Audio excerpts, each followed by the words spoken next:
Assalamualaikum warahmatullahi wabarakatuh. Kami dari kelompok 6, kelas 11 mata pelajaran ekonomi.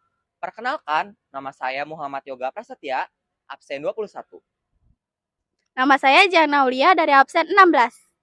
Nama saya Aisyah Rahma Alifah dari absen 2. Nama saya Carla Trifan dari absen 17. Nama saya Tani Trivena Siloy dari absen 35. Nama saya Rinda Harundinala dari absen 31. Di video ini kami akan menjelaskan angka pengangguran di Indonesia dan di Inggris tahun 2020 sampai tahun 2024 dan cara mengatasinya. Selamat menyaksikan. Apa itu pengangguran? Pengangguran yaitu 1. Penduduk yang aktif mencari pekerjaan. 2. Penduduk yang sedang mempersiapkan usaha atau pekerjaan baru. 3. Penduduk yang tidak mencari pekerjaan karena merasa tidak mungkin mendapat pekerjaan. 4. Kelompok penduduk yang tidak aktif mencari pekerjaan dengan alasan sudah mempunyai pekerjaan, tetapi belum mulai bekerja. Saya akan membacakan data jumlah pengangguran di Indonesia pada tahun 2020 sampai tahun 2024 menurut BPS. Tahun 2020, jumlah pengangguran di Indonesia sebesar 9.767.754 juta jiwa. Tahun 2021, jumlah pengangguran di Indonesia mengalami penurunan menjadi 9.102.052 juta jiwa. Tahun 2022, jumlah pengangguran di Indonesia mengalami penurunan menjadi 8.425.931 juta jiwa. Tahun 2023, jumlah pengangguran di Indonesia mengalami penurunan menjadi 7.855.080 juta jiwa. Dan tahun 2024, jumlah pengangguran di Indonesia mengalami penurunan menjadi 7.195.000 juta jiwa. Pengangguran di Indonesia pada tahun 2020, yang pertama ada jumlah pengangguran. Jumlah pengangguran tahun 2020 sebanyak 9.767.750 orang. Yang kedua ada keterangan.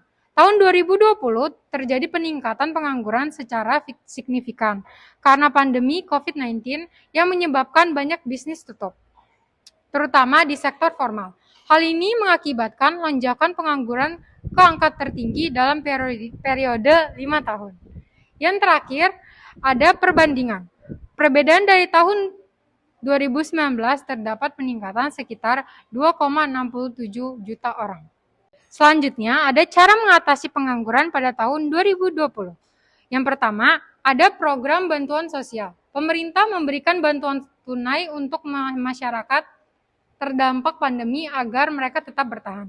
Yang kedua, ada insentif untuk sektor usaha, subsidi dan bantuan bagi usaha kecil, menengah, atau UKM untuk mencegah PHK dan menciptakan lapangan kerja di sektor informal.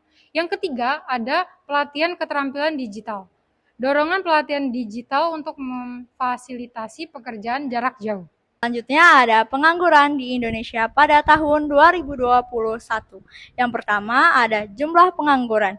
Jumlah pengangguran pada tahun 2021 sebanyak 9.152 orang. Yang kedua ada keterangan. Pada tahun 2021 terjadi penurunan pengangguran seiring dengan adaptasi terhadap pandemi, pembukaan kembali sektor-sektor ekonomi, dan kebijakan pemerintah untuk mempercepat pemulihan ekonomi. Yang ketiga ada perbandingan. Perbandingan pada tahun 2020 terdapat penurunan sekitar 665.000 orang. Lalu ada cara mengatasi pengangguran pada tahun 2021. Yang pertama, Kartu Pekerja. Program ini digital untuk memberikan pelatihan keterampilan bagi pencari pekerja. Yang kedua ada Digital UMKM. Program untuk membentuk usaha kecil berlari ke platform digital yang membuka peluang kerja di sekitar e-commerce. Yang ketiga ada insentif pajak untuk perusahaan, mendorong perusahaan untuk merekrut kembali kerakyatan yang terkena PHK. Ketiga, pengangguran di Indonesia pada tahun 2022. Yang pertama, jumlah pengangguran. Jumlah pengangguran di Indonesia pada tahun 2022 yaitu sekitaran 8.425.931 orang. Yang kedua, keterangannya, tren penurunan berlanjut karena banyak perusahaan kembali beroperasi normal serta adanya program pelatihan keterampilan untuk meningkatkan employability tenaga kerja. Yang ketiga, perbandingan pada tahun 2021 yaitu sekitar 676.000 orang. Cara mengatasi pengangguran di Indonesia pada tahun 2022. Yang pertama, pembangunan infrastruktur. Mempercepat proyek infrastruktur guna menciptakan lapangan kerja di sektor konstruksi. Yang kedua, kemitraan dengan industri. Kolaborasi pemerintah dengan perusahaan untuk menyediakan pelatihan kerja berbasis kebutuhan industri. Yang ketiga, program padat karya, inisiatif di sektor pertanian dan perikanan untuk mengurangi pengangguran di pedesaan. Yang keempat, ada pengangguran di Indonesia pada tahun 2023. Yang pertama, jumlah pengangguran pada tahun 2023 sebanyak 7.858.080 orang. Keterangannya, ekonomi semakin stabil dan terus membaik, tetapi masih ada tantangan dengan PHK di beberapa sektor seperti teknologi. Namun, sektor lain seperti jasa dan informasi menunjukkan pemulihan yang lebih kuat. Yang ketiga, perbandingan dari tahun 2023 menurun sekitar 570.000 orang.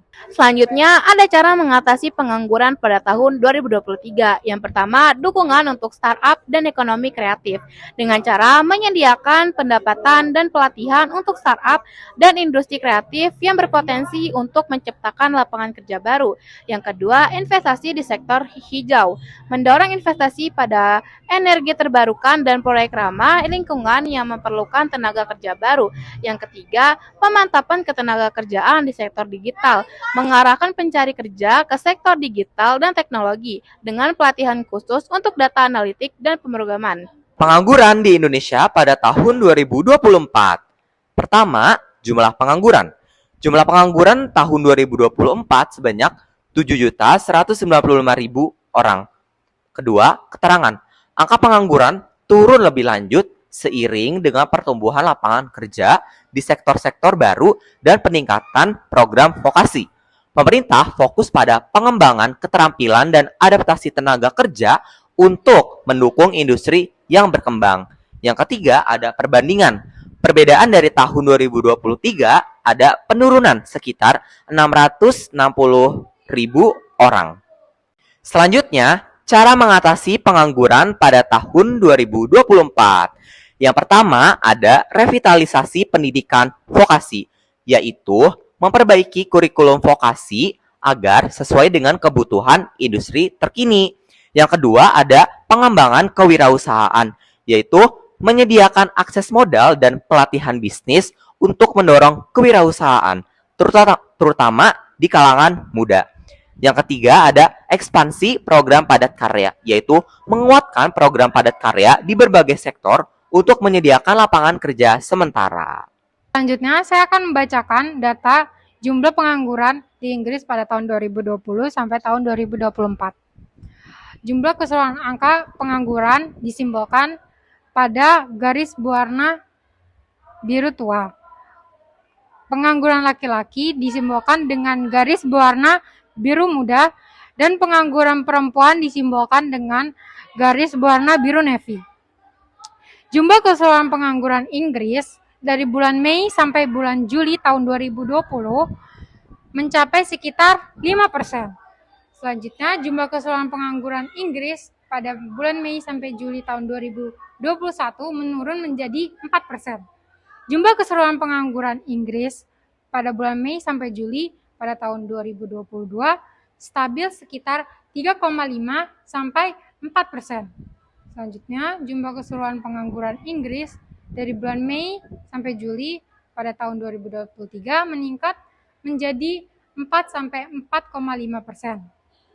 Jumlah keseluruhan pengangguran Inggris pada bulan Mei sampai Juli pada tahun 2024 mengalami penurunan menjadi 4%.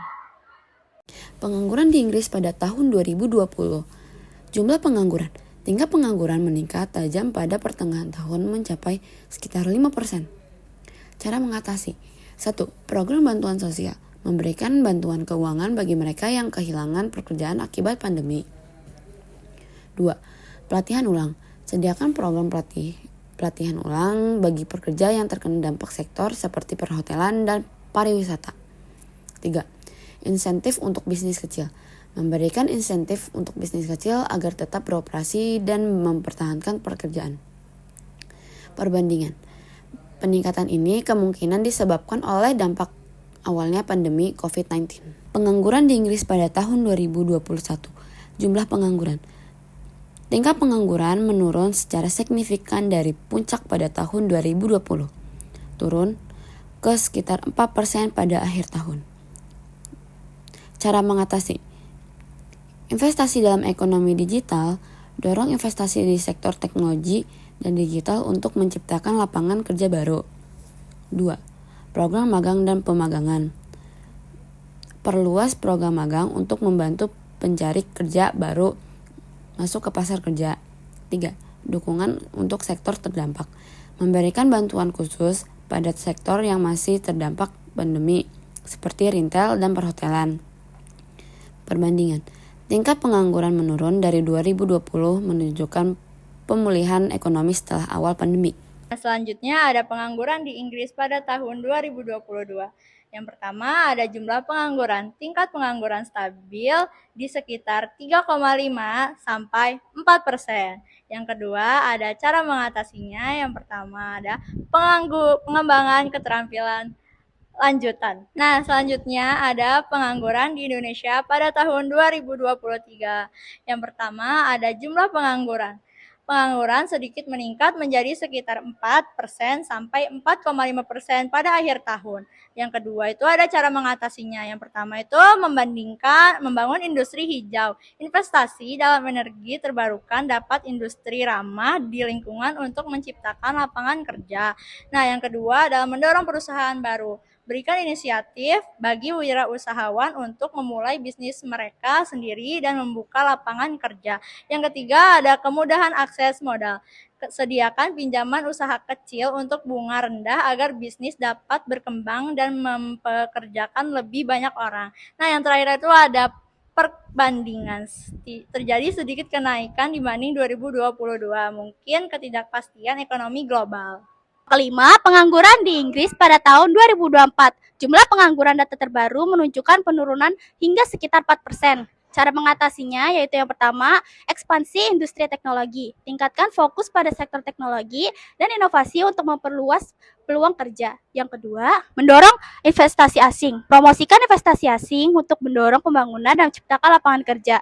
Yang ketiga, fasilitasi fleksibilitas kerja. Dukung fleksibilitas kerja seperti kerja jarak jauh yang dapat meningkatkan produktivitas dan kesejahteraan pekerja. Yang ketiga, perbandingan. Ada sedikit penurunan dari 2023, menandakan perbaikan dalam pasar kerja Inggris sangat baik.